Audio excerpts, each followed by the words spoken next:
ചോർന്നൊലിക്കുന്ന വീട്ടിൽ കാൽ വഴുതി വീണ് പരിക്ക് പറ്റി വിശ്രമിക്കുന്ന നാട്ടിക MLA CC മുകുന്ദനെ വീട്ടിലെത്തി റവന്യൂ മന്ത്രി K രാജൻ കാണുന്നു. CPI തൃശൂർ ജില്ലാ സമ്മേളനത്തിൽ നിന്ന് മുകുന്ദൻ ഇറങ്ങിപ്പോയത് വിവാദമായിരുന്നു. ജില്ലാ കൌൺസിലിൽ നിന്ന് ഒഴിവാക്കിയതിലായിരുന്നു പ്രതിഷേധം. ജെയ്സൺ ചാവളപ്പിൽ നമുക്കൊപ്പം. ജെയ്സൺ ചാവളപ്പിൽ, ചോർച്ചയുള്ള വീട്ടിൽ കാൽ വഴുതി വീണ് MLAക്ക് പരിക്കേറ്റപ്പോഴാണ് അദ്ദേഹത്തിന്റെ ജീവിത സാഹചര്യം എത്രത്തോളം ബുദ്ധിമുട്ടിലാണെന്ന് നമ്മൾ അറിഞ്ഞത്. പാർട്ടിക്ക് ഇതൊക്കെ അറിയാമായിരുന്നു. ഇപ്പോൾ മന്ത്രി K രാജൻ അവിടെ എത്തിയിട്ടുണ്ട്.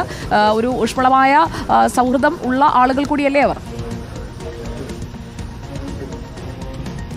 സുജിയ, ഇപ്പോൾ നാട്ടിക MLA CC മുകുന്ദന്റെ വീട്ടിൽ മന്ത്രി K രാജൻ, അതുപോലെ തന്നെ മുൻ മന്ത്രി VS സുനിൽകുമാർ, CPI ജില്ലാ സെക്രട്ടറി KG ശിവാനന്ദ ഉൾപ്പെടെയുള്ളവർ എത്തിയിരിക്കുകയാണ്. കഴിഞ്ഞ ദിവസമാണ് VS അച്യുതാനന്ദ സംസ്കാര ചടങ്ങുകൾ പൂർത്തിയാക്കിയ ശേഷം CC മുകുന്ദൻ വീട്ടിലേക്ക് വരുന്നു. വീട് ചോർന്നൊലിക്കുന്ന അവസ്ഥയാണ്. അതിൽ കാൽ തെന്നി വീഴുന്നു. പിന്നീട് അദ്ദേഹം ഇപ്പോൾ നമുക്ക് ഈ ദൃശ്യങ്ങളിൽ കാണുന്ന പോലെ അദ്ദേഹം ഈ ഇരിപ്പാണ്. ഇത് കഴിഞ്ഞ ജില്ലാ സമ്മേളനവുമായി ബന്ധപ്പെട്ട ചില വിഷയങ്ങളൊക്കെ ഉണ്ടായിരുന്നു. അദ്ദേഹം സമ്മേളനത്തിൽ നിന്ന് ഇറങ്ങിപ്പോരുന്ന സ്ഥിതി ഉണ്ടായിരുന്നു. പിന്നീട് അത് വലിയ വിവാദമായി. പാർട്ടി ആ പ്രശ്നങ്ങൾ തീർക്കാൻ ഇടപെട്ടുന്ന ഒരു സാഹചര്യം ഉണ്ടായിരുന്നു. പക്ഷേ ഇപ്പോൾ ഏറ്റവും പ്രധാനപ്പെട്ട വിഷയം എന്ന് പറയുന്നത് 20 ലക്ഷം രൂപയോളം കടബാധ്യത അദ്ദേഹത്തിനുണ്ട്. അതുകൊണ്ട് തന്നെ വീട് പൊളിച്ചു പണിയാനോ മറ്റൊന്നും ചെയ്യാത്ത സ്ഥിതിയാണ്. ജപ്തിയുടെ വക്കിലെത്തി നിൽക്കുക. നമുക്ക് മൂന്നേട്ടനോട് തന്നെ ചോദിക്കാം, എന്താ മൂന്നേട്ട ഈ സംഭവിച്ചത്? ഇത് വീണ സംഭവിച്ചത് ഞാൻ മുമ്പേ പറയണ്ടായി. എൻ്റെ കാര്യങ്ങൾ ഭംഗിയായിട്ട് നിങ്ങൾ വന്നപ്പോൾ തന്നെ, റിപ്പോർട്ടർ വന്നപ്പോൾ തന്നെ കാര്യങ്ങൾ പറഞ്ഞു. ഒരു വാചകത്തിനകത്ത് പറഞ്ഞു, സമ്മേളനത്തിന് ഇറങ്ങി പോകുന്നു എന്ന് പറഞ്ഞു. അത് ശരിയല്ല. എൻ്റെ പാർട്ടി ദ്രോഹിക്കുന്ന ഒരു വാചകമാണ്. അത് പറയാൻ പാടില്ല. അത് മാത്രം അതിനെക്കുറിച്ച് വേറെ ഒന്നും പറയുന്നില്ല. എന്ത് പറ്റിയത്? കടന്നപ്പോൾ ഈ വാതിൻ്റെ അപ്പോൾ തട്ടി കണ്ണ് അങ്ങോട്ട് വീണു. ചോർച്ചയുണ്ടായിരുന്നു. ചോർച്ചയുണ്ട്. ഓടാൻ അതിൻ്റെ ഉള്ളിൽ ഓടാണ്. അപ്പോൾ ഇവിടെ നിന്ന് ഇങ്ങനെ വെള്ളം ഒളിച്ച് വീഴുന്നുണ്ട്. അപ്പോൾ എപ്പോഴും നമ്മൾ തുടച്ചിടാറുണ്ട്. ഞാൻ രാത്രി 12:30 വന്നപ്പോൾ തുടച്ചിട്ടുണ്ടായിരുന്നു. വെള്ളം കെട്ടിക്കെടുക്കാറുണ്ട്. അപ്പോഴേക്ക് കാല് സ്ലിപ്പ് ചെയ്ത് അങ്ങോട്ട് പോയി. കടബാധ്യത നന്നായിട്ടുണ്ട്. കടബാധ്യത ഇത് പ്രകാരം ഇപ്പോൾ നമ്മൾ ഗവർണർക്ക് രേഖ കൊടുക്കേണ്ട. അപ്പോഴാണ് ഇത്ര മണി കാശ് വന്നെന്ന് അറിഞ്ഞത്. രേഖ കൊടുക്കൽ വർഷം കൊടുക്കണല്ലോ MLA-മാർ. അപ്പോൾ കൊടുത്തപ്പോൾ ഈ സംഖ്യ ഉണ്ട് എന്ന് സെക്രട്ടറി വിളിച്ച് പറഞ്ഞ് രേഖ തന്നു. 19 വർഷത്തോളമായിട്ട് ഈ പാർട്ടിയിൽ പ്രവർത്തിക്കുന്നു. ഇപ്പോഴും ഒരു കൊള്ളാവുന്ന ഒരു വീട് വെക്കാൻ പോലും പറ്റാത്ത സ്ഥിതി, ചോർന്നൊലിക്കുന്ന വീട്. പാർട്ടി സഹായിക്കില്ല ഈ കാര്യത്തിൽ? പാർട്ടി സഹായിക്കുന്നുള്ള പ്രതീക്ഷയല്ല എൻ്റെ. ഞാൻ ജോലി ചെയ്യുന്ന സ്ഥലത്ത് എന്താ പറയുക, നമ്മുടെ മാനസികമായി വേദനിപ്പിക്കുന്ന ഒരുപാട് അനുഭവങ്ങൾ ഉണ്ടായിട്ടുണ്ട്. അതിൻ്റെ ഒരു ഭാഗമാണിത്. അല്ലാതെ വേറെ പാർട്ടിയിൽ വർക്ക് ചെയ്യാൻ പോകുന്ന എല്ലാവരും പോകുന്നുണ്ട്.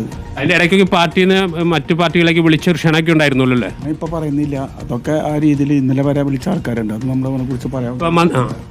മന്ത്രി റവന്യൂ മന്ത്രി K രാജൻ നമ്മോടൊപ്പം ശരിയാണ്. ഇപ്പോൾ ഈ പാർട്ടിയിൽ നമുക്ക് എല്ലാവരെയും മൂന്നേട്ടനെ അറിയാം. എത്രയോ കാലങ്ങളായി ഈ പാർട്ടിയിൽ പ്രവർത്തിക്കുന്നു. പക്ഷേ ഇപ്പോഴും ചോർന്നൊലിക്കുന്ന വീട്, കടബാധ്യത, എന്താണ് ഈ പാർട്ടി ഉദ്ദേശിക്കുന്നത്? അല്ല, നിങ്ങൾക്കറിയുന്നതിനേക്കാൾ കൂടുതൽ നന്നായിട്ട് ഞങ്ങൾക്കറിയാം. മൂന്നാട്ടൻ എൻ്റെ വാർഡ് മെമ്പറായിരുന്നു.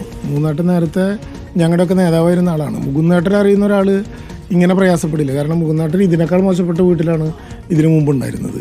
വളരെ ബുദ്ധിമുട്ടും വളരെ ത്യാഗവും സഹിച്ച് ചുമട്ടുതൊഴിലാളിയായി ജോലി ചെയ്ത് ചെറുത്തൊഴിലാളി സഹകരണ സംഘത്തിൽ പ്രവർത്തിച്ച് പാർട്ടി എന്ന നിലവാരത്തിൽ തന്നെ രാഷ്ട്രീയ പ്രവർത്തനത്തിൻ്റെ എല്ലാ ഘട്ടത്തിലും നിന്നൊരാളാണ്.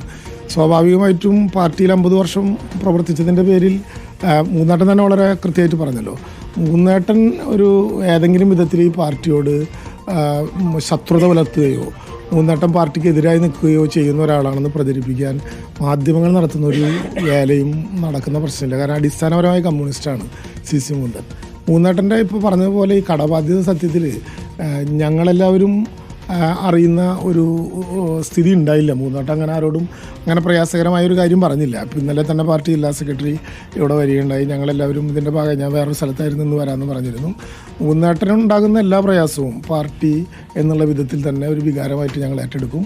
ഏത് പ്രയാസം ഉണ്ടെങ്കിൽ പരിഹരിക്കും. ആരുടെയൊക്കെയാണോ സഹായങ്ങൾ ലഭ്യമാക്കേണ്ടി വരുന്നത് അത് ചെയ്യും. ഈ പാർട്ടിക്ക് അതിനുള്ള കരുത്തും സംവിധാനവും ഉണ്ട്. ഏത് പ്രയാസം ഉണ്ടെങ്കിലും മൂന്നാട്ടനുമായിട്ട് കൂടിയാലോചിച്ച് വ്യക്തിപരമായിട്ടുള്ള പ്രശ്നങ്ങൾ എന്ന് പറയുന്നത് ഞങ്ങളൊക്കെ ഇപ്പോൾ CC മുകുന്ദനുമായി അങ്ങനെയുള്ള പ്രശ്നങ്ങളൊന്നുമില്ല എന്നതുകൂടി വിശദീകരിക്കുകയാണ് മന്ത്രി K രാജൻ. അതാണ് നമ്മൾ കണ്ടത്. ജില്ലാ കൌൺസിലിൽ നിന്ന് ഒഴിവാക്കിയതിലുള്ള പ്രതിഷേധമടക്കം മാധ്യമങ്ങൾ റിപ്പോർട്ട് ചെയ്തിരുന്നു. എന്നാൽ അക്കാര്യങ്ങളിലൊന്നും ഇപ്പോൾ പ്രതികരിക്കുന്നില്ല എന്നാണ് CC മുകുന്ദൻ പറയുന്നത്. അദ്ദേഹത്തിന് പരിക്കേറ്റ് ഇരിക്കുകയാണ്. ആ വീടിന്റെ ശോച്യാവസ്ഥയൊക്കെ ഒന്ന് പരിഹരിക്കേണ്ടതുണ്ട്. അത് മാത്രമല്ല, നമ്മുടെ പാലക്കാട്ടെ വീടിന്റെ കാര്യം കൂടി ജെയ്സൺ നമ്മുടെ മന്ത്രിയോട് ചോദിക്കും. അതിന് നമുക്കൊരു പരിഹാരം ഉണ്ടാക്കാൻ കഴിയുമോ എന്ന് നോക്കാം. പ്രേക്ഷകരൊക്കെ അഭിപ്രായപ്പെടുന്നുണ്ട്. റിപ്പോർട്ടർ അതിലൊന്ന് ഇടപെടണമെന്ന് ഇടപെട്ടിരിക്കും. തിരിച്ചെത്താം.